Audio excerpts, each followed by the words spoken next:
श्री शिवाय नमस्तुभ्यम। स्वागत है आप सभी का स्पिरिचुअल थॉट में। आज मैं आपके साथ शेयर करने वाली हूँ नाग पंचमी की कथा। बहुत समय पहले एक राज्य में सेठ रहा करते थे जिनके 7 बेटे थे। सेठ के 7 बेटों की शादी हो चुकी थी।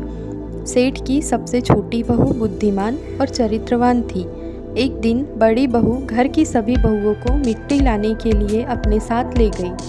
मिट्टी खोदते समय बड़ी बहू को एक सांप दिखा जिसको वो खुरपी से मारने लगी। तभी छोटी बहू ने उसे रोक दिया और कहा कि इस सांप का कोई पाप नहीं है। सांप के पास जाकर छोटी बहू बोली कि तुम यहीं रुको, हम थोड़ी देर में वापस आते हैं। ऐसा बोलने के बाद सभी बहुएं घर वापस आ गई। काम में व्यस्त होकर छोटी बहू को सांप को किया वादा याद नहीं रहा। इसी बीच सांप उसका इंतजार करता रहा।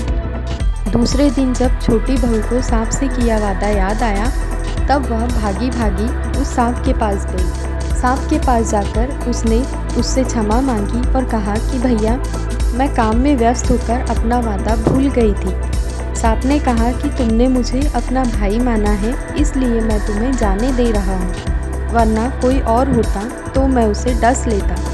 इसके साथ सांप ने कहा कि तुमने मुझे भाई बोला है तो आज से मैं तुम्हारा भाई हूँ, जो तुम्हें मांगना है वो मांग लो।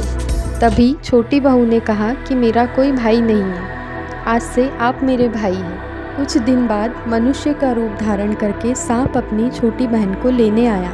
उस पर विश्वास करके घर वालों ने छोटी बहू को जाने दिया। सांप छोटी बहू को अपने घर ले गया जहाँ सारा परिवार रहता था। सांप के घर में इतना सारा धन देखकर छोटी बहू बहुत आश्चर्यचकित हुई।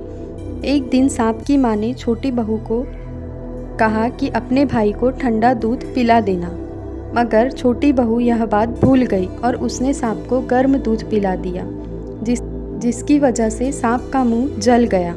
सांप की माँ बहुत गुस्सा हुई, मगर सांप ने उसे समझाया। थोड़ी देर बाद सांप ने कहा कि अब बहन का घर जाने का समय आ गया है। घर से विदा करते समय सांप के परिवार ने छोटी बहू को सोना, चांदी, हीरे, मोती, कपड़े और गहनों से भर दिया। जब छोटी बहू घर लौटी तब उसके धन को देखकर बड़ी बहू को जलन होने लगी। गहनों के साथ सांप ने छोटी बहू को एक हीरे और मणि से बना हार दिया था। पूरे राज्य में इस हार की चर्चा होने लगी थी। जब रानी को पता चला तब उसने ये हार मंगवाया। छोटी बहू को यह पसंद नहीं आया और उसने सांप को बुलाकर सारी बातें बता दी। छोटी बहू ने भाई से आग्रह किया कि वो कुछ ऐसा करे जिससे ये हार छोटी बहू के गले में हार बन जाए और दूसरों के गले में सांप। बहन की बात मानकर भाई ने भी ऐसा ही किया। जब रानी ने ये हार पहना तब उसके गले में हार सांप में बदल गया। रानी चीखने लगी। रानी की चीख सुनकर राजा ने छोटी बहू को लाने का आदेश दिया। जब छोटी बहू राजा और रानी के पास आई तब उसने बताया कि यह हार उसके गले में हार और दूसरे के गले में सांप बन जाता है। तब राजा ने छोटी बहू को हार पहनने के लिए कहा। छोटी बहू के गले में जाकर हार बन गया। यह चमत्कार देखकर राजा बहुत खुश हुआ और उसने धन दौलत देकर भेज दिया। जब छोटी बहू धन दौलत लेकर घर पहुंची तो बड़ी बहू ये सब देखकर जलने लगी। वो छोटी बहू के पति के कान भरने लगी। सबसे छोटे बेटे ने अपनी पत्नी से धन, गहने और कपड़ों के बारे में पूछा।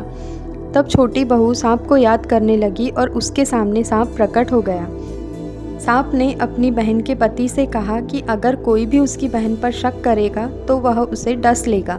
सांप को देखकर उसका पति बहुत खुश हुआ और सर्प देवता की सेवा करने लगा। इस दिन से महिलाएं सांप को अपना भाई मानकर विधि अनुसार पूजा करती हैं।